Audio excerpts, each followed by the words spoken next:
తెలంగాణలో ప్రత్యేకంగా tank desilting and ground water recharge కి బాగా ఉపయోగపడుతుంది.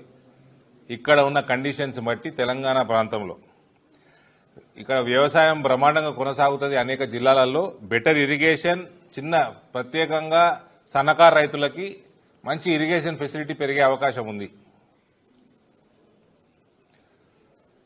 అన్ఎంప్లాయ్మెంట్ పెరుగుతుంది. ఇదేమి రాష్ట్రంలో జాబ్ నోటిఫికేషన్ ఎన్నేళ్ళు అయినాయా? More than 10 years. అన్ఎంప్లాయ్మెంట్ పెరుగుతుంది తెలంగాణ రాష్ట్రాలలో. కాబట్టి వాళ్ళకి at least some sort of relief ఈ స్కీమ్ ద్వారా రాబోతా ఉంది. ఎస్టీలు మన దగ్గర అధికం. వాళ్ళందరికీ 150 రోజుల ద్వారా వాళ్ళకు కూడా మంచి బెనిఫిట్ తెలంగాణ రాష్ట్రంలో ఈ స్కీమ్ ద్వారా వస్తుంది. G-Ramji respects work, protects farmers and strengthens villages.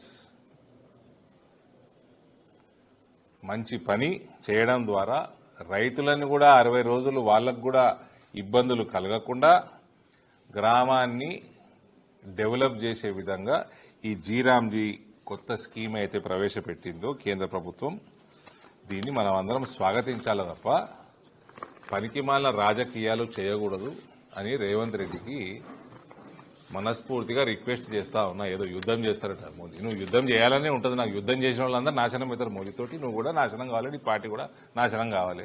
చేయి యుద్ధం, కానీ రాజకీయం చేయకు. ఏదైనా గ్రామానికి మంచి జరుగుతుంటే నువ్వు ఎట్లా చేస్తలేవు. నువ్వు చేసిన వాగ్దానాలు ఒక్కటి నెరవేర్చింది లేదు.